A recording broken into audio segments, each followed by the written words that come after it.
종신대학원에서 10년 동안 교수 생활을 하다가 지금 미국 워싱턴 중앙장로교에서 목회를 한 지가 이제 6년이 지나고 7년째 접어들게 되었습니다.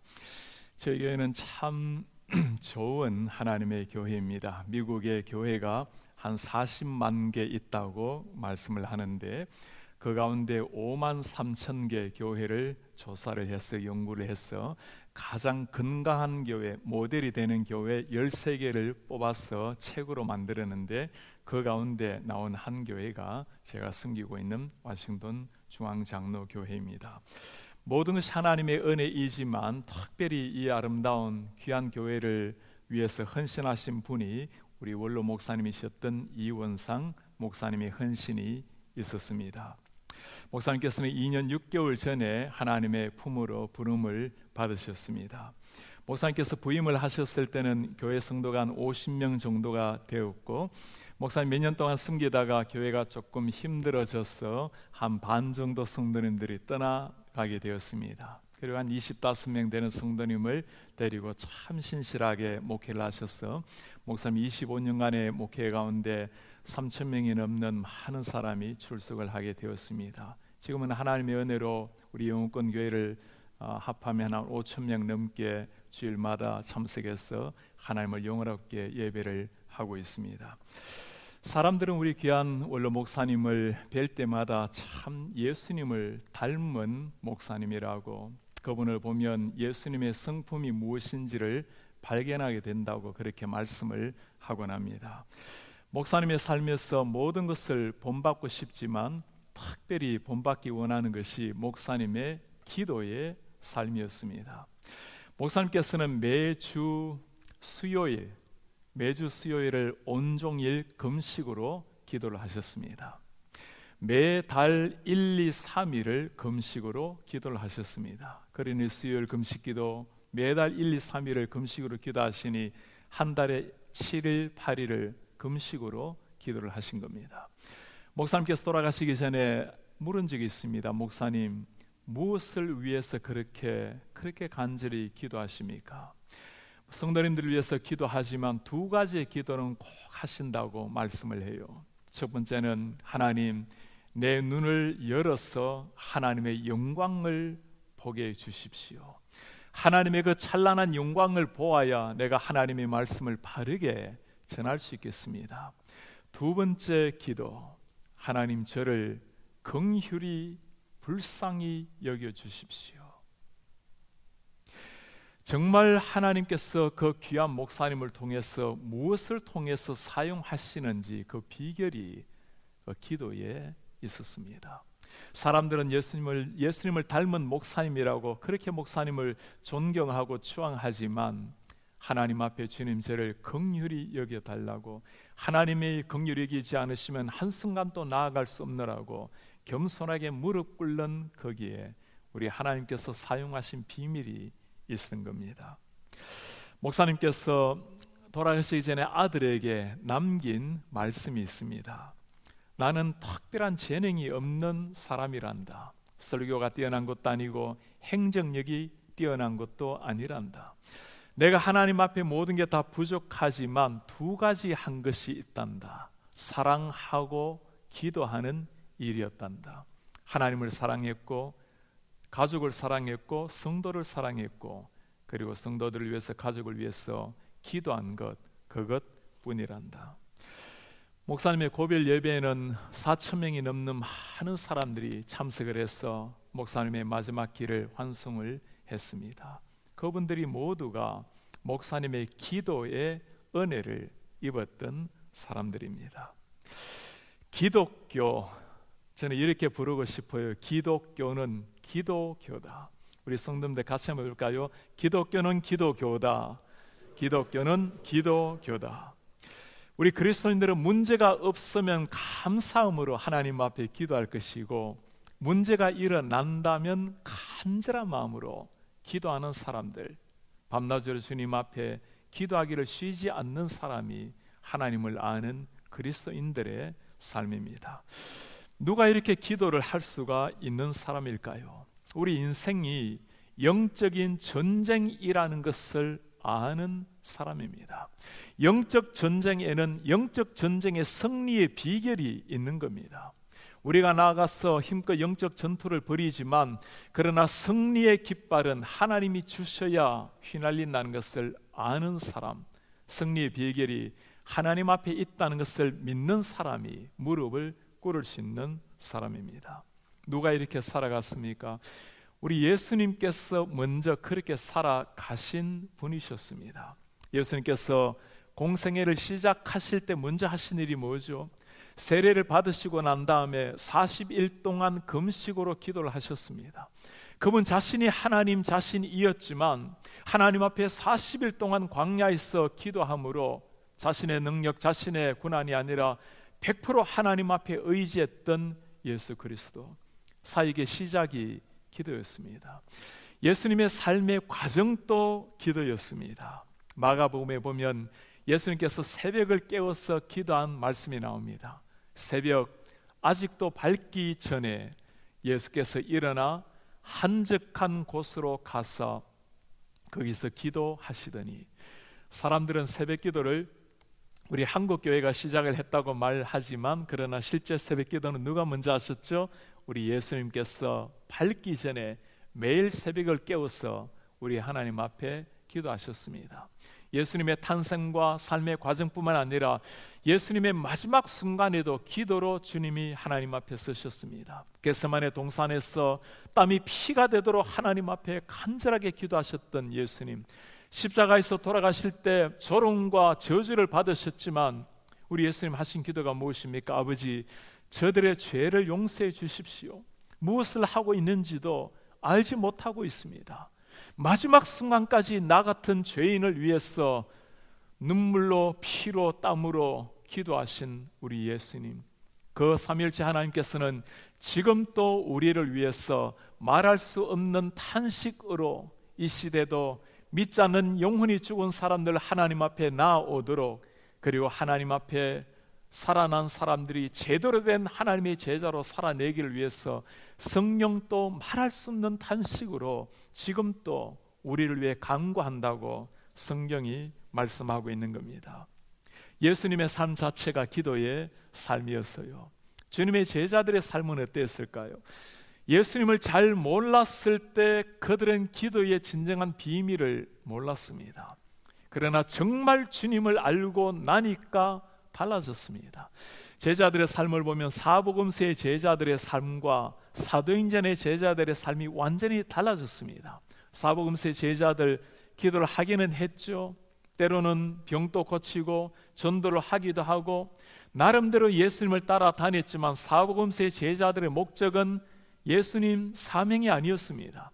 언젠가 예수님께서 왕위를 차지할 때 로마 정부를 무너뜨리고 다윗의 그 벼를 회복할 때 자신들의 고생도 끝이 나고 자신들도 평안한 삶을 살리라고 생각했던 사람들, 그런 사람들은 예수님께서 십자가 지실 때 절대로 십자가 따라갈 수 없죠. 주님 절대 십자가는 안 됩니다. 그 제자들이 어떻게 그 위대한 사도행전의 주인공이 되었을까요? 예수님께서 약속을 하셨습니다. 예루살렘을 떠나지 말고 기도하라. 오순절 역사를 위해서 간절히 기도하라. 그들의 하나님 앞에 간절한 마음으로 무릎 꿇고 기도했을 때 성령이 임하셨고, 기도하는 가운데 성령을 받았을 때 놀라운 역사가 일어나기 시작합니다. 사도행전 3장에 보면 베드로와 요한이 9시 기도 시간에, 오늘날로 오후 3시 기도 시간에 성전으로 기도하러 올라갑니다. 태어나면서부터 걷지 못하게 된 장애인을 만났죠. 그들이 하는 말이 무엇입니까? 은과 금은 내게 없지만 내게 있는 건 너에게 주노니 예수 이름으로 일어나 걸어라. 그는 발목에 힘을 얻었고 걸어나서 뛰면서 하나님을 놀랍게 찬송을 했어요. 여러분, 제자들의 삶에 무슨 변화가 일어난 겁니까? 어제만 하더라도 그 거지에게 필요한 것은 몇 푼의 물질이었습니다. 가련하게 태어나서 그렇게 살다가 인생 끝낼 뻔했는데 물질이라도 좀 있어야 하루 이틀 1년의 삶을 연명했을 텐데 예수님을 만나고 나니까 전혀 달라진 겁니다. 그 거지에게 물질은 하루 이틀의 삶을 부양하게는 주었겠지만 예수님을 만나고 나니까, 기도함으로 성령을 체험하고 나니까 정말 이 가련한 거지에게 필요한 것이 무엇인지를 깨달은 겁니다. 예수의 이름이라는 것을 깨닫게 된 겁니다. 사도행전에 놀라운 역사가 일어나니 많은 사람들이 교회로 몰려들기 시작합니다. 성도들이 모여들고 숫자가 많아지기 시작하니까 정말 하나님의 영광과 사명을 위해서 달려가야 하는데, 이 사람들이 많아지니 서로 간에 분쟁이 일어나기를 시작해요. 말씀을 먼저 전해야 되는가, 구제를 해야 된다고 히브리파 헬라파들이 서로 간에 싸우기를 시작합니다. 가장 중요한 교회 분쟁 문제가 있을 때 주님의 제자들이 한 일이 뭐죠? 우리는 말씀과 기도에 전무하리라. 하나님의 말씀과 기도에 전무하리라. 제자들이 깨달은 거예요. 정말 예수님을 체험하고 나니까, 기도의 능력이 무엇인지를 깨닫고 나니까 문제 해결을 위해서 뛰어다니는 인생이 아니라 하나님 앞에 무릎을 꿇을 때 하나님이 해결하신다는 것을 깨달은 겁니다. 그분들 가슴 속에 진리의 말씀이 선포되면, 말씀으로 말미암아 우리의 영혼이 바뀌고 인격이 바뀌고 성품이 바뀌면, 그 진리의 말씀, 예수의 말씀으로 말미암아 진짜 교회가 탄생한다는 걸 제자들이 본 겁니다. 사도행전의 역사, 기도의 역사였습니다. 우리 한국 교회도 마찬가지였어요. 한국 교회가 오늘까지 세계에서 유래를 찾아보기 어려운 참 놀라운 기독교의 성장을 이루어 왔습니다. 여러분, 그 비결이 어디에 있을까요? 말씀과 기도에 전무했던 우리 한국 교회의 역사였습니다.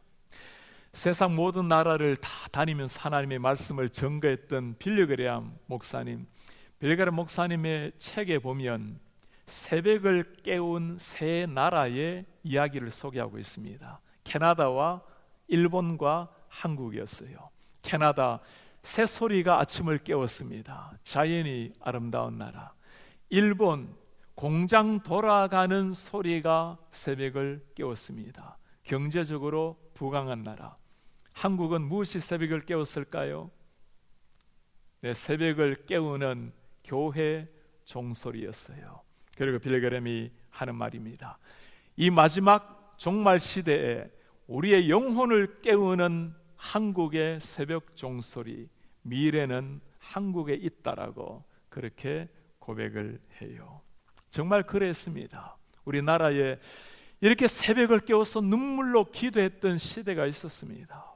우리 김만환 목사님 말씀을 들으니 우리 킨자님교회도 무수한 수많은 사람들이 새벽을 눈물로 깨웠고, 지금 또 저녁이 되면 밤을 지새면서 하나님 앞에 기도하는 눈물의 기도가 있다라는 고백에 얼마나 감사한지 몰라요. 이제는 우리 한국교회라면 장로님, 권사님이라는 이름은 어떤 이름이죠? 그 마룻바닥을 눈물로, 차가운 겨울날 눈물로 마룻바닥을 적시는 그 기도가 있는 사람, 그들을 두고 우리가 장로라고 권사라고 불렀던 시기가 있었습니다.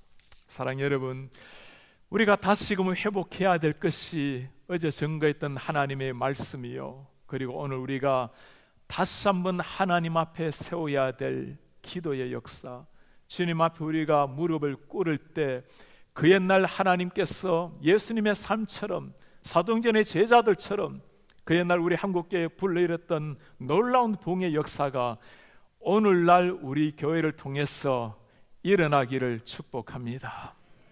오늘날 수많은 사람들이 한국교회도 미국교회도 다 위기라는 말을 그렇게 쓰고 있어요. 정말 위기처럼 보입니다.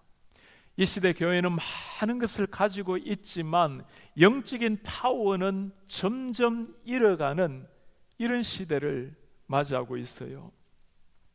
제가 오늘 오전에 참 귀한 한 권사님을 뵙게 되었어요. 우리 킨자니 교회에서 오랫동안 섬기셨던 참 기도 많이 하신 권사님이십니다.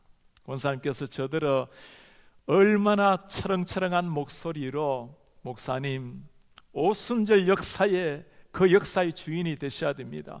기도함으로, 죽기를 각오하고 기도함으로 하나님의 역사를 일으키는 목사가 되어야 합니다. 그분의 그 한마디는 그냥 기도를 부탁하는 목소리가 아니었습니다. 당신이 이제 연세가 많이 드셔서 들을 수 없는 육신의 아픔이 있지만, 그러나 초롱초롱한 눈빛으로 부족한 사람을 위해서 기도함으로 하늘의 문을 여는 목사가 되라고. 이 시대에 필요한 게 이런 거예요. 모든 게 다 위기라고 말하는 이 순간에 이 위기를 극복하고 하나님의 역사를 이룰 사람들, 앞에 놓여있는 홍해를, 가로막힌 홍해를 가를 수 있는 역사, 기도에 있는 겁니다. 미국이 어떤 상황입니까? 청교도라는 이름은 아직까지 가지고 있지만 청교도의 그 하나님 앞에 무릎을 꿇었던 기도 역사를 다 잃어버린 이런 지금 영적 위기가 미국의 역사입니다. 한국도 마찬가지요, 유럽도 마찬가지요.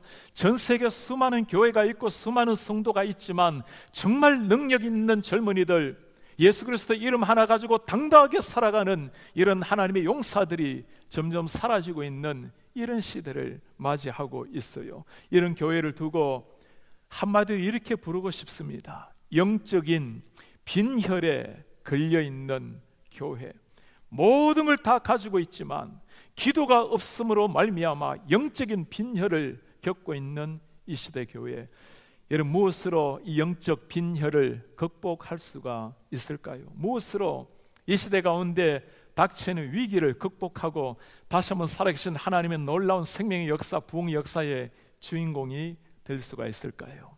오늘 우리 똑같은 영적인 위기에 처해 있는 이스라엘 백성들을 보면서 그들이 어떻게 하나님의 역사의 주인공이 되었는지를 찾아보려고 합니다. 오늘 우리가 읽었던 말씀, 이스라엘 백성들과 블레셋 사람이 전쟁했던 이야기였습니다. 전쟁에서 이기려면 전쟁 준비를 해야 됩니다. 그러나 전쟁이라는 것도 무슨 전쟁에 따라서 다른 거예요. 영적인 전쟁에는 영적 전쟁의 승리의 비결이 있는 겁니다. 오늘 사무엘이 이 전쟁은 하나님께 속한 영적인 전쟁이라는 것을 깨달았습니다. 무슨 말이죠? 영적인 전쟁은 하나님이 은혜를 주셔야만 승리한다라는 것을 깨닫게 된 겁니다. 사무엘이 지금 전쟁 준비를 어떻게 하는지를 오늘 3절에 이렇게 말씀을 하고 있어요. 사무엘이 이스라엘 온 족속에게 일러 말합니다. 너희가 전심으로 여호와께 돌아오려거든 이방 신들과 아사로 신 너희 중에서 제거하라. 너희 마음을 여호와께 향해라. 그 여호와만을 섬기라. 너희를 그리하면 블레셋 사람의 손에서 건져내시리라. 전쟁 준비를 해야 되는 이 상황에 지금 사무엘이 하는 말이 뭐죠? 너희가 전심으로 여호와께 돌아오려거든 이방 신상, 우상을 제거하라고 말합니다. 하나님만을 섬기라고 이야기해요. 그러면 너희가 승리할 것이 아니라 하나님이 블레셋 손에서 너희를 건져내시리라. 지금 사느냐 죽느냐의 이 전쟁의 기로에서 사무엘이 뭘 지금 부탁을 하고 있는 거죠? 이스라엘 백성들에게 하나님 앞에 회개하고 하나님만을 섬기라고 이야기하는 거예요. 하나님의 백성이 하나님의 이름을 버리고 하나님 자녀라는 그 영광스러운 품위를 잃어버리고 우상 앞에 머리를 숙여버렸던 사람들, 우리 하나님께서 우리에게 역사하지 못하는 이유가 어디에 있을까요? 우리의 죄악이 하나님과 우리와의 사이를 막아버림으로, 우리가 거룩함을 잃어버림으로 말미암아 하나님의 역사의 통로가 되지 못한다라고 회개를 강조하고 있는 겁니다. 왜 이렇게 이스라엘 백성들이 우상을 이렇게도 좋아할까요? 하나님의 백성인데, 하나님만이 창조주 하나님인데, 이 사람들이 가나안 땅에 들어가기를 시작하자마자 우상을 섬기기 시작합니다. 이스라엘 백성들이 나라를 잃고 포로로 잡혀간 이유가 무엇입니까? 우상 숭배 때문이에요. 왜 이렇게도 이스라엘 백성들이 우상을 좋아할까요? 당시에 우상을 보면 주로 바알신, 아스타라신이 우상입니다. 이 바알신의 토판을, 옛날에 바알신 흔적을 보면 바알이 이렇게 두 손을 들고 있어요. 한 손에는 번개를 들고 있고 한 손에는 천둥을 들고 있습니다. 번개 치면 뭐가 떨어집니까? 불 떨어지고, 천둥 치면 물, 비 쏟아집니다. 사람들이 바알을 두고 불을 다스리는 신, 물을 다스리는, 비를 내리는 신으로 본 겁니다. 농경사회는 뭐가 필요합니까? 알맞은 비가 내려야 농사가 풍요가 오는 거예요. 먹고 사는 문제 때문에 우상 앞에 무릎을 꿇어버렸던 사람들, 아무것 없이 광야를 걸어도 40년 동안 의복이 헤어지지 아니하고 하늘에서 떨어지는 만나를 먹었던 이스라엘 백성들, 바위를 쳐서 물까지 주셨던 하나님인데 그 찬란한 창조주 영광스러운 하나님을 다 잃어버리고 땅 위에서 풍요를 노래했던 사람들, 그 풍요 때문에 우상 앞에 무릎을 꿇어버렸던 사람들, 오늘 사무엘이 먼저 부탁합니다. 하나님께서 이 전쟁에 승리를 주시기 위해서는 우리가 하나님 앞에 모든 우상을 버리고 회개하며 나아가야 합니다. 회개하라고 외치고 있는 겁니다. 사랑하는 여러분, 오늘날 이스라엘 백성들처럼 눈에 보이는 우상을 숭배하는 사람은 없을 겁니다. 우리 성도님들 한번 물어보세요.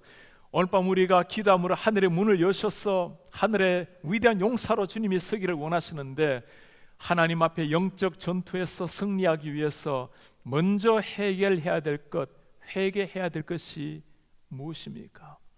눈에 보이는 우상은 아닐지라도 내 마음속에 하나님보다 조금 더 내 마음을 사로잡고 있는 것이 무엇입니까? 여러분들이 중요한 결정을 내릴 때 가장 여러분들의 마음을 빼앗는 것이 무엇입니까? 우리 신앙인들이 평소 때는 다 믿음으로 살아가요. 그렇게 평소 때 믿음으로 살다가 결정적인 순간이 되면 믿음을 버리고 상식으로, 이성으로 돌아가 버리는 사람들, 그렇게 평소 때 신앙생활을 하지만 결정적인 순간이 되면 자녀들이 우선이고, 내 건강이 우선이고, 내 노후가 우선이고, 내 물질이 우선이고, 내 직장이 우선이고, 내 육신이 우선이고, 하나님보다 1%라도 앞세우는 것이 있다면 여러분, 그것이 우상이 되는 겁니다. 오늘 주님께서 그것 말씀하세요. 이 우상 회개해야 하늘의 문이 열린다고 말씀을 하는 겁니다. 여러분 한번 물어보세요. 내가 최근에 이 하나님 앞에 이 죄를 회개하기 위해서 정말 눈물로 고통스럽게 회개해 본 마지막 때가 언제입니까? 목사로 살아가다 보면 가장 하기 어려운 기도가, 안 하는 기도가 회개 기도예요. 새벽부터 나가서 그렇게 열심히 기도하지만 회개 기도가 점점 사라져요. 목사가 하는 일이 뭐겠습니까? 하루 종일 말씀 연구하고 기도하고 성도들을 위해서 삶을 드리는데 뭐 그리 기도할 게 많겠습니까? 여러분, 회개라는 것은 죄가 많아서 회개가 많은 게 아니에요. 환한 태양빛에는 조금만 먼지가 틀어도 먼지가 환하게 보입니다. 하나님의 거룩함 앞에, 전능하신 하나님 앞에 내 자신을 발견할 때 그때 내 죄악됨이 보이고 그때 진정이 일어나는 것이 회개의 역사입니다. 우리 한국 교회가 오늘날처럼 영적인 부흥이 일어나게 된 배경에 평양 대부흥 운동이라는 것이 있어요. 1907년도에 우리처럼 1월에 평양 장대인 교회에서 부흥 사경회를 했을 때였습니다.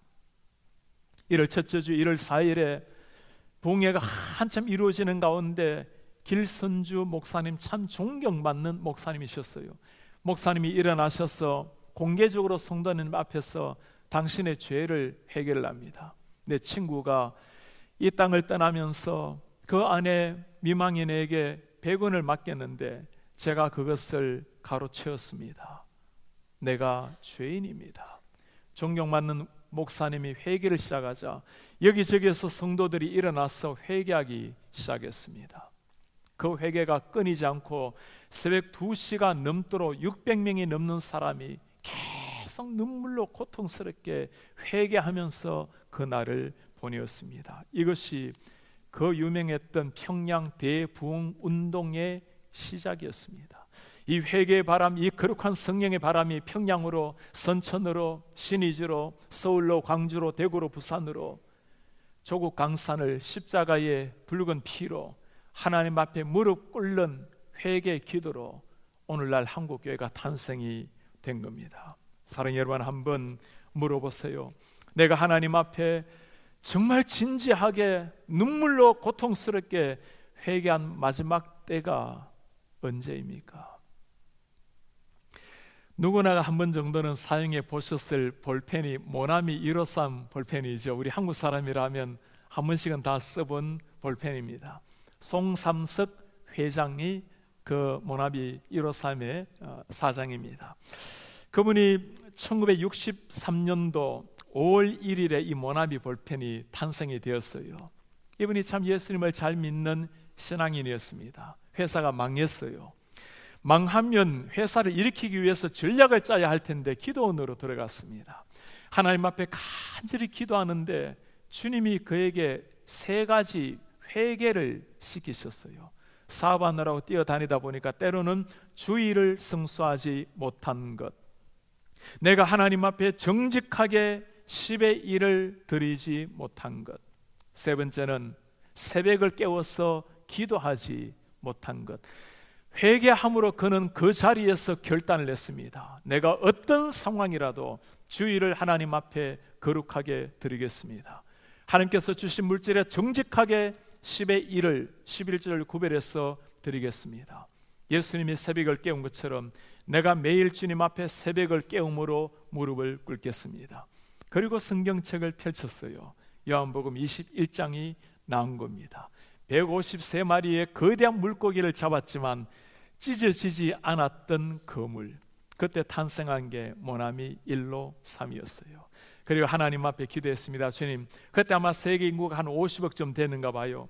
전 세계 인구 50억 명 한 사람 한 사람이 모나미 볼펜 한 자루는 사용할 수 있도록 50억 개를 팔 수 있도록 은혜 주십시오. 벌써 50억 개가 넘었었습니다.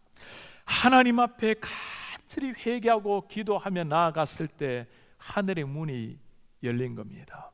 우리 생활 가운데 하나님께서 참으로 놀랍게 153마리의 물고기를 주신 일이 얼마나 많아요. 이민생활하면서 때로는 참 뜻밖의 놀라운 은혜를 받을 때가 있지만, 그러나 여러분, 아무리 풍성한 하늘의 열매라 하더라도 그물 한번 찢어져 버리면 다 날아가는 겁니다. 그게 인생이에요. 하나님이 그물을 지켜 주셔야지. 하나님 앞에 회개하고 기도하며 나아갔을 때 하늘의 문이 열리고 하늘의 영광이 나타나는 기쁨을 맛보게 된 겁니다. 주님께서 우리에게 하시는 약속이 무엇입니까? 역대하 7장에 말씀합니다. 내 이름으로 일컫는 내 백성이 그들의 악한 길에서 떠나서 죄를 회개하고 스스로 낮추고 기도하며 내 얼굴을 찾으면, 하나님의 약속이 뭡니까? 내가 하늘에서 듣고 그들의 죄를 사하고 그들의 땅을 고칠지라. 사랑 여러분, 하나님이 하신 약속입니다. 우리가 회개하고 주의 얼굴을 구하면 응답하시겠다는 하나님의 말씀, 하나님이 말씀하시면 그대로 믿고 무작정 순종하며 나아가는 이런 하나님의 사람들 되시기를 주의 이름으로 축복합니다. 회개하고 난 다음에 하나님 앞에 사무엘이 무엇을 했을까요? 오늘 5절에 사무엘의 모습이 나옵니다. 사무엘이 뭐라 말하죠? 온 이스라엘 미스바로 모여라. 내가 너희를 위하여 여호와께 기도하리라. 사무엘의 위대함이 바로 여기에 있습니다. 오늘 전쟁의 승패 누구에게 달려있다라는 것, 영적 전쟁이라는 것도 알았고, 더 위대한 것은 문제 해결이 하나님 앞에 있다라는 것도 알았습니다. 이스라엘 백성들이 그렇게 피하는 이유가 우상 숭배요 죄악 때문이라는 것을 알았고, 해결책이 회개라는 것, 기도라는 것도 알았던 겁니다. 전쟁 위에서 온 이스라엘 백성들을 미스바로 모이라고 말씀을 해요. 백성들이 어떻게 반응을 했을까요? 6절에 반응을 보입니다. 그들이 미스바에 모여서 물을 길어놓고 여호와 앞에 붓습니다. 그날에 금식하고 거기서 말합니다. 여호와께 우리가 범죄하였나이다. 전쟁을 앞에 놓고 뭐라고 말하죠? 그날에 금식하고 하나님 우리가 범죄하였습니다. 전쟁이 일어나면 백성들은 좀 굶더라도 군인들을 먹여야 되지 않습니까? 사느냐 죽느냐의 순간인데 모든 백성을 모아놓고 금식을 선포한 사무엘. 전쟁을 모르는 사람이 하는 일 아닐까요? 그게 아니었어요. 하나님을 아는 사람이었기에 할 수 있는 일이었습니다. 여러분들, 우리가 믿고 있는 믿음이라는 것이 무엇이에요? 머릿속에만 남아 있으면 그건 관념이에요. 정말 하나님이 우리의 주인이요, 이 전쟁은 하나님께 속했다는 것을 정말 믿는 사람이라면 금식하더라도 하늘의 문은 하나님이 여신다는 걸 믿는 사람이 할 수 있는 것이 무릎을 꿇는 일이요, 금식하는 일입니다. 여러분, 이때 이 블레셋 사람들이 이거야말로 정말 기회 아닙니까? 사람들을 다 한 곳에 모아놨죠. 하루 종일 금식하고 배가 고파서 기진맥진할 텐데 바로 이때가 기회 아닙니까? 블레셋 사람들 7절에 뭐라고 말합니까? 이스라엘 자손이 미스바에 모였다함을 블레셋 사람들이 들었어요. 그 방백들이 이스라엘을 치러 올라온지라. 당연하죠. 이때야말로 정말 동안에 든 쥐처럼 그들은 맹렬하게 쳐들어오기 시작을 했습니다. 세상 사람들은 세상 방식으로 싸우는 거예요. 하나님을 정말 믿는 사람들은 다른 방식이 있는 거예요. 정말 영적인 전쟁인 것을 아는 사람은 이 문제를 하나님 앞에 가지고 오는 겁니다. 이스라엘 백성들 그 기진맥진에 있는 순간에, 모여있는 순간에 블레셋 사람들, 이들은 전쟁으로 잔뼈가 굵은 사람들인데 쳐들어왔을 때 이스라엘 백성들이 어떤 모습을 보였을까요? 9절에 말합니다. 사무엘이 젖 먹는 어린 양을 취하여 온전한 번제를 여호와께 드리고 예배하는 겁니다. 이스라엘을 위하여 여호와께 부르짖으매 여호와께서 응답하셨더라. 할렐루야. 여호와께 부르짖으매 여호와께서 응답하셨더라. 지금 적군이 쳐들어오고 있는데도 모여서 무릎 꿇고 금식하고 기도하고 있는 이 모습, 블레셋 사람만 보는 것이 아니라 누구도 보고 계시죠? 우리 하나님이 지켜보고 계시는 거예요. 정말 적군들이 올라오고 있는데도 태연하게 예배하고 있는 사무엘의 모습. 여러분, 이런 모습을 지켜보고 있는 우리 하나님의 그 얼굴 한번 상상해 보세요.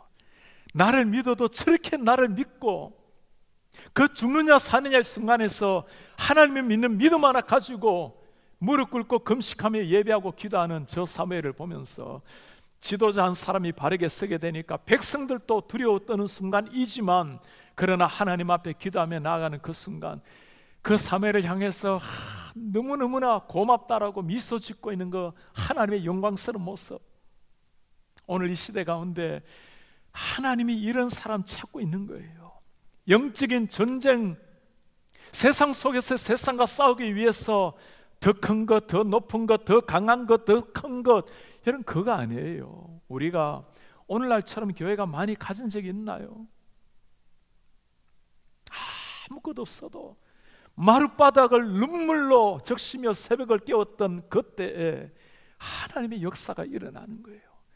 아무것도 없어도 당신이 아니면 안 된다고, 하나님만이 나의 살 길이라고 홍해를 향해서 피할 길 없는 이스라엘 백성들을 향해 하나님만이 열어주셔야 된다고 간절히 부르짖을 때 홍해가 갈라지는 겁니다. 오늘날 그런 사람 하나님이 찾고 계세요. 이스라엘 백성들이, 사무엘이 하나님 앞에 그렇게 나아갔어요. 이제는 우리 하나님이 역사하실 때입니다. 어떻게 역사하십니까? 10절이에요. 사무엘이 번제를 드릴 때 블레셋 사람이 이스라엘과 싸우려고 가까이 오매, 당연하죠. 저 사람들 치러 오는 겁니다. 그 날에 여호와께서 블레셋 사람에게 큰 우레를 발하여 그들을 어지럽게 하시니 그들이 이스라엘 앞에서 피한지라. 할렐루야. 누가 지금 싸우고 계시는 거예요? 우리 하나님께서 마른 하늘의 벼락이라는 말이 딱 맞는 말이에요. 하늘을 여시고 뭘 보냅니까? 큰 우레를 발하여 그들을 어지럽게 하시니, 하늘에서 떨어지는 우박은 블레셋 군사들의 갑옷을 뚫었습니다. 하늘에서 떨어진 우박으로 말미암아 그들은 우왕좌왕했고 마치 겨울바람에 실려가는 낙엽처럼 흩어져서 패하게 된 거예요. 하나님이 뭐라 말씀하십니까? 그들이 이스라엘 앞에서 패한지라. 사무엘이 기도했을 때 우리 하나님께서 역사를 하신 겁니다. 우리가 기도할 때 우리 하나님 오늘도 동일하게 역사하실 줄 믿습니다. 누가 이렇게 기도할 수 있는 사람일까요? 머릿속에 하나님이 아니라 진짜 하나님을 믿는 사람이에요. 성경에 보면 이 전쟁 이야기, 다윗이 늘 전쟁하는 이야기 나오잖아요. 여러분, 다윗이 가면 다윗이 전쟁할 때 성경에 보면 마치 후렴구처럼 따라다니는 단어가 하나 있습니다. 다윗이 어디를 가든지 이기게 하시니라. 그 다윗이 어디를 가든지 이기게 하시니라. 누가 이기게 하신 거예요? 하나님이 이기게 하신 거예요. 어떻게 이기게 하셨을까요? 다윗은 전쟁하기 전에 꼭 물어봅니다. 주님, 제가 올라가 칠까요? 다윗이 전쟁할 때마다 많은 병사들, 많은 병마들을 포로로 사로잡았죠. 사무엘서에 보면 참 이상한 장면이 하나 나와요. 다윗이 여느 때처럼 전쟁에서 수많은 사람들을 포로로 잡았습니다. 그리고 마병, 병거를 끄는 그 마병 1700명을 포로로 사로잡았어요. 1700마리 말 중에 1600마리 말의 힘줄을 다윗이 끊어버리는 말씀이 나와요. 여러분, 말은 힘줄 끊어버리면 소용없어집니다. 100마리만 남겨주고 1600마리 말 힘줄 다 끊어버려요. 바보 같은 사람이 하는 일 아닙니까? 사람은 죽여도 말은 살려놓아야 또 강한 군사력을 이끌 수 있지 않겠어요? 뭘 말하려고 하는 거죠? 다윗이 의존한 것은 말의 힘줄이 아니었습니다. 여호와가 나의 힘줄이 된 거예요. 우리가 다 이렇게 고백할 수 있지만 정말 중요한 것은 믿어야 역사가 일어나는 거예요. 여호와가 나의 힘줄이라고 고백만 할 것이 아니라 멀쩡한 말에 1600마리의 말의 힘줄을 끊어버리는 것, 하나님만이 내 승리의 비결입니다. 우리 하나님이 이런 다윗을 바라보실 때 무슨 생각이 들까요? 정말 네가 내 마음에 꼭 맞는 사람이라고, 내 뜻을 다 이루게 하리라고. 여러분, 다윗이 완벽한 사람이 아니었죠. 그러나 신약에서 하나님이 하시는 말씀이에요. 내 마음에 꼭 맞는 사람이라. 죄아가 없어서 완벽해서가 아니었어요. 하나님을 믿되 부족하고 때로는 연약해서 넘어지지만 전능하신 하나님을 믿는 믿음 그대로 나아갔을 때 네가 나에게 꼭 맞는 사람이라. 사랑하는 여러분, 때로 허물과 죄악 가운데 우리가 고통스러워하면서 하나님 앞에 무릎 꿇고 회개하지만 이렇게 하나님을 전적으로 의지하고 기도함으로 네가 내 마음에 꼭 맞는 사람이라고, 어디를 가든지 하나님의 승리의 주인공이 되시는 이런 하나님의 사람들 되시기를 주의 이름으로 축복합니다. 우리 기독교 역사를 보면 바로 이 기도의 역사였어요. 제가 이제 종교교회가들이 말씀으로 말미암아 일으킨 부흥의 역사를 말씀을 드렸는데, 그들의 말씀과 더불어 똑같이 했던 게 기도였습니다. 마르틴 루터 하루에 2시간씩 아침에 기도를 했어요. 일이 많으면 3시간을 기도했습니다. 일이 많으면 사탄이 나를 더 공격해오기에 더 기도해야 한다고. 세계 선교 역사도 마찬가지였습니다. 기도가 만든 선교의 역사였어요. 여러분, 모라비안 이름 들어보셨나요? 전 세계 곳곳을 그리스도의 피로 물려렸던 모라비안 선교입니다. 우리는 모라비안 선교회라고 부르지만 사실 이 사람들은 모라비안 교회였어요. 진젠돌프라는 이름 들어보셨죠? 세계사 공부를 하다 보면 진젠돌프 백작 이름을 우리가 많이 듣게 됩니다. 그 진젠돌프 백작이 유복한 가정에서 자라다가 대학교 졸업을 하고 유럽 여행을 했을 때였어요. 한 곳에서 예수님이 가시면류관을 쓰고 피 흘리며 돌아가시는 그림을 보게 되었습니다. 도미니코 페티라는 사람이 그린 그림이에요. 그 그림 밑에 보니까 라틴어로 쓰여져 있습니다. 나는 너를 위하여 목숨을 주건만 너는 나를 위하여 무엇을 주느냐. 생명을 주시는데 예수님은 너는 나를 위하여 무엇을 주는가. 그 길로 고향으로 돌아왔습니다. 내가 다시는 내 인생을 내 목적을 위해서 살지 않으리라. 큰 땅을 가졌던 부유했습니다. 떠돌아다녔던 사람들을 자기 땅에 모시고 거기에서 교회를 세웠어요. 그게 모라비안 교회였습니다. 1727년이 되었어요. 8월 13일 날 우리처럼 여름에 부흥 집회를 했을 때였습니다. 하나님의 말씀이 임하고 기도하는 가운데 성령이 임했어요. 얼마나 사람들이 뜨겁게 기도했던지, 너무나 하나님 역사가 일어나니까 우리가 기도의 불씨를 끊이게 하지 말자고 사흘간 하루 24시간 릴레이로 기도하기로 약속을 했어요. 24명의 사람이 한 사람씩 사인합을 했습니다. 사흘이 지났어요. 너무 기도가 뜨거우니까 계속 기도하자고 일주일 동안 24명씩 돌아가면서 기도했습니다. 그 하루에 한 시간의 기도가 1년, 10년, 50년, 100년 이상 계속되었어요. Hourly intercessor, 한 시간의 중보 기도라는 단어가 거기서 나온 겁니다. 100년도로 계속되었던 기도 역사. 여러분, 기도 역사가 일어나니까 무슨 일이 일어났을까요? 기도하니까 내 문제가 아니라 우리 교회 담장 넘어서 독일을 보고 유럽을 보고 전 세계를 보기를 시작한 겁니다. 그때만 해도 노예가 있었던 시절 아닙니까? 기도를 하니까 하나님의 마음을 품게 된 거예요.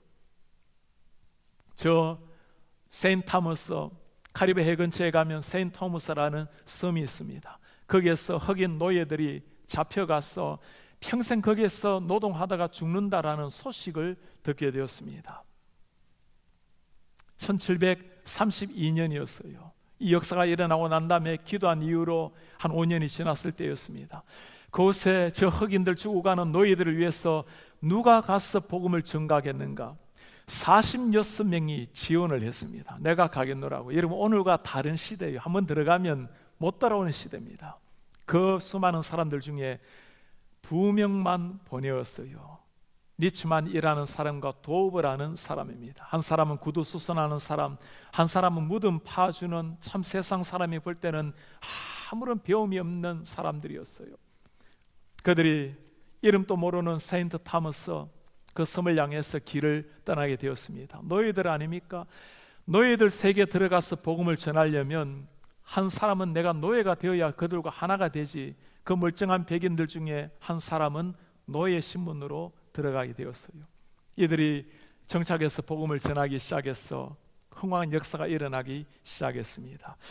제가 결혼 10주년 기념 때가 되어서 제 아내와 함께 뭔가 가장 의미 있는 곳을 찾겠노라고 그 세인트 토머스 섬을 방문을 했어요. 모라비안 선교사들의 흔적을 보려고. 온 사람들이 다 흑인들입니다. 그때 왔던 건 노예들의 후예들이에요.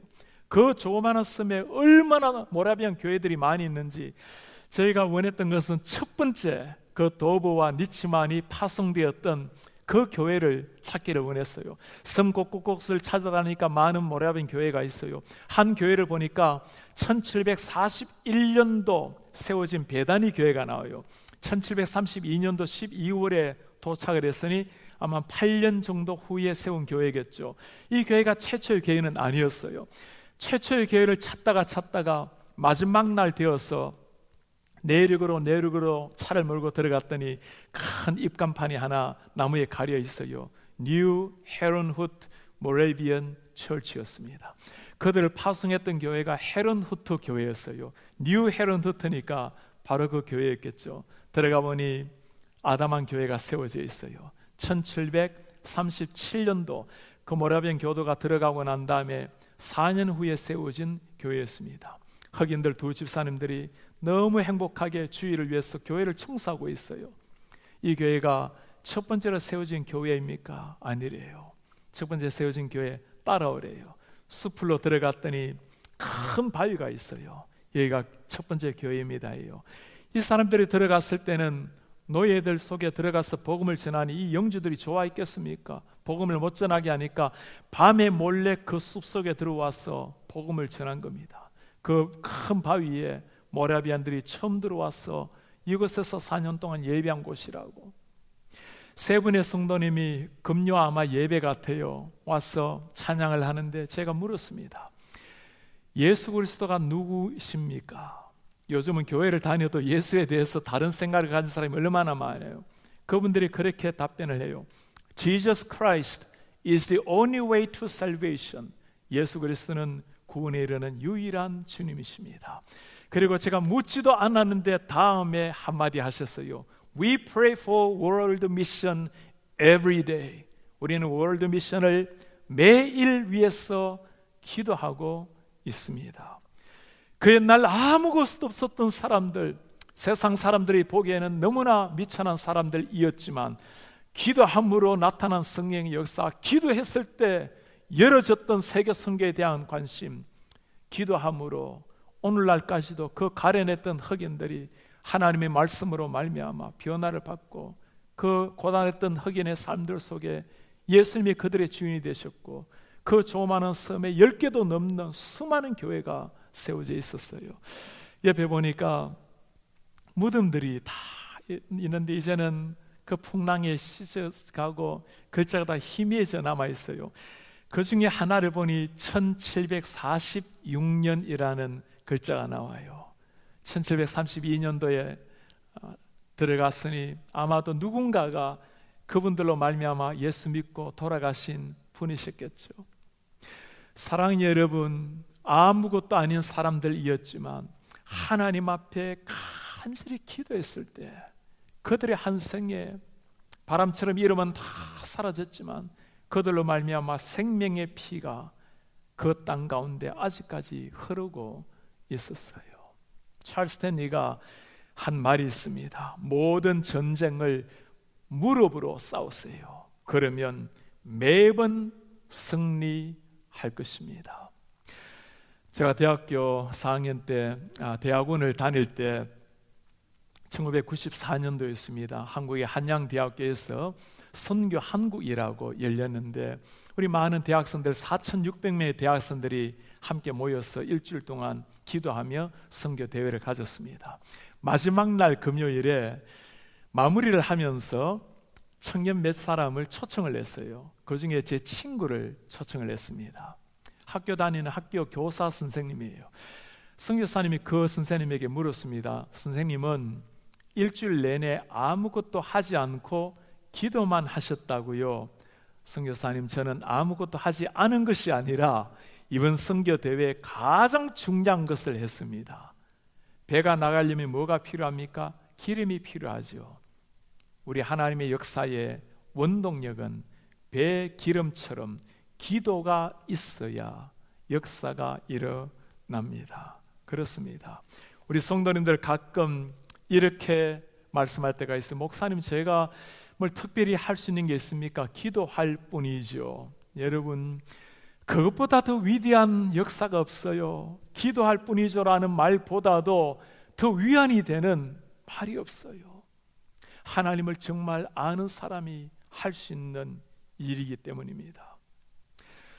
제가 이제 목회를 6년이 지나고 7년째라고 말씀을 드렸습니다.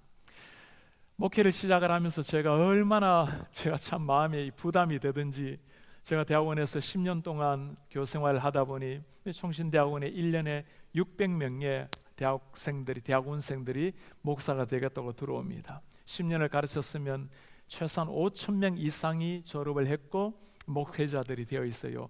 5,000명 넘는 목사는 이제는 10,000개나 되는 눈을 가지고 저 선생이 열심히 가르쳤는데 어떻게 목회를 하는가 다 지켜볼 텐데 제가 목회를 잘해야 된다는 부담이 너무 큰 거예요. 그러다 보니 새벽 5시면 새벽 기도 때부터 밤 10시, 11시, 저희는 11시면 교회를 통금을 하는데 때로는 부탁을 해서 1시, 2시까지 그렇게 교회 남아서 사역을 하고 그러다 보니까 나름대로 최선을 다해 나가는 목회를 했어요. 교회도 잘 성장하고 참 하나님의 은혜가 컸습니다. 그렇게 1년 6개월 정도 참 생각지도 않았던 많은 질병도 생기면서 그렇게 몸을 던지면서 목회를 하는데 모든 게 잘 되는 것처럼 보였어요. 성도들 잘 성장하고 교회도 많이 부흥하고 지역에서도 좋은 소문이 나오고 아무런 문제가 없는 것처럼 보였는데 어느 한순간 하나님께서 제 속에 찾아오셨어요. 지금 누구의 힘을 가지고 목회를 하고 있냐고. 정말 나의 힘으로 목회를 하고 있는가? 아니면 너의 열심으로 목회를 하고 있는가? 제 열심은 귀한 일이었습니다. 그러나 하나님께 꿇는 무릎 없이 내는 열심을 내다 보니까 점점 기도 시간은 줄어들고, 말씀은 이전에 10년 동안 가르쳤으니 그때 했던 설교를 가지고 조금 바꾸어서 그렇게 설교하기도 하고, 그러니 이제는 말씀을 연구하는 시간도 점점 줄어들고, 하나님께서 그것을 보신 거예요. 그날로 제가 하나님 앞에 회개를 하고 매주 목요일을 기도원으로 올라가기를 시작을 했습니다. 그리고 목요일 하루는 기도하고 말씀 준비에 오늘까지 전무하고 있어요. 사랑 여러분, 열심 내는 것은 귀한 일입니다. 그러나 전쟁의 승리의 진정한 승패는 우리의 여호수아의 칼날에 있는 것이 아니라 모세 기도에 있었다라는 것을 기억을 하시길 바랍니다. 3000년 전 사무엘 때나 2000년 전 사도행전 때나 100년 전 한국 때나 지금 때나 마찬가지입니다. 우리는 영적 전쟁 중입니다. 하나님을 모르는 사람은 육신적으로 살다가 다 그냥 사탄의 밥으로 살다가 지옥으로 떨어질 영혼들이에요. 그러나 정말 주님을 만났고 믿는 사람들에게는 누구 한 사람 예외 없이 영적 군사로 우리는 부름을 받은 사람들입니다. 아직까지 살아있는 날 동안에는 어떤 상황 속에서도 영적 전투를 해가야 될 사람입니다. 여러분, 무엇으로 승리를 하시겠어요? 오늘 그것 보여주고 있는 겁니다. 사무엘이 기도했을 때, 모세가 기도했을 때, 주님의 제자들이 기도했을 때, 그때 하나님께서 하늘의 문을 여시고 놀라운 승리를 주신 줄 믿습니다. 원로 목사님께서 돌아가시기 일주일 전이셨어요. 응급실로 목사님 실려가셨습니다. 저도 바로 그 길로 응급실로 찾아갔어요. 그리고는 목사님 주일, 월요일, 화요일 일주일을 그렇게 보내셨습니다. 매일 목사님을 찾아가는데 참 목사님 마지막 순간에도 그렇게 인자한 모습으로 하나님 앞에 평안하게 쓰셨어요. 금요일이 되었습니다. 아프리카에서 선교사님 한 분이 찾아오셨어요. 그 선교사님을 모시고 목사님을 뵈러 갔습니다. 목사님이 잘 아시는 분이니까 그분을 보시더니 허공에다가 글자를 하나 쓰세요. 이름을 쓰세요. 그 선교사님은 이분과 함께 동역하고 있는 분입니다. 내가 그분을 위해서 매일 기도하고 있다고 말씀을 해요. 그리고 또 하나 허공에다가 이름을 쓰세요. 영어로 쓰세요. S-P-R-I 이렇게 쓰세요. 여러분 무슨 말일까? 이 단어가 내 목사가 SP 나오면 Spirit 아니겠어요? 제가 목사님 Spirit 성령 말입니까? 아니래요. 다시 써요. S-P-R-I-T-E 이게 뭐죠? 예, 스프라이트예요. 내가 지금 스프라이트를 마시고 싶다는 거예요. 지금 죽음을 앞둔 돌아가시기 이틀 전에 스프라이트를 마시고 싶다고 스프라이트 달라고 하는 그 목사님을 보면서 제가 눈물이 확 쏟아졌어요. 사람들은 그분을 정말 예수님 같으신 분이라고 한결같이 그분을 다 존경하는데 그분도 참 연약한 한 사람이었어요. 제가 정말 눈물을 쏟은 것은 그 연약한 사람이지만 그분을 사용하신 분이 하나님이시라는 것을 보았기 때문입니다. 하나님 앞에 평생 기도로 나아갔을 때 멋진 하나님의 도구가 되어서 쓰임을 받았던 목사님, 제가 주님 앞에 정말 간절히 부탁을 했습니다. 주님, 나같이 미천한 한 인생도 우리 하나님 귀한 목사님처럼 주님 앞에 쓰임 받을 수 있도록 은혜를 주십시오. 우리 사랑 여러분, 누가 하나님 앞에 쓰임 받을 수 있는 사람입니까? 우리가 가진 능력만큼, 재능만큼 쓰임을 받는다면 그만큼 쓰임을 받을 수는 있을 거예요. 그러나 그것으로 사도행전의 역사, 오순절의 역사 이룰 수는 없습니다. 한번 사는 땅 위의 인생, 영적 전투에서는 하나님의 능력, 하늘에 열리는 그 능력을 받아야 승리 주인공이 되는 겁니다. 우리가 하나님 앞에 무릎을 꿇을 때, 우리가 하나님 앞에 전적인 믿음을 가지고 무릎을 꿇을 때 그때 하늘이 열리고 우리 하나님이 역사하실 줄 믿습니다. 그런 사람을 통해서 우리 하나님께서 오늘 또 사도행전 29장 30장을 써내려 가실 겁니다. 우리 괜찮은 교회 사랑하는 성도님들, 하나님의 진리의 말씀, 예수의 피 묻은 십자가의 복음을 심장에 새기고 우리 주님 앞에 기도함으로, 하나님 앞에 무릎을 꿇음으로 내 영혼도 새로워지고 우리의 가정도 이렇게 세우고 우리 교회가 하나님의 거룩한 교회로 사등정적 교회가 일어나서 우리 교회로 말미암아 잠들어있는 뉴욕 교회를 깨워내고 전 세계 열방을 향해서 하나님의 복음을 들고 나아가서 지켜보시는 하나님이 만면의 미소를 짓게 만드는, 우리 하나님을 감동시키는 이런 하나님의 사람들, 하나님의 교회 되시기를 주의 이름으로 축복합니다.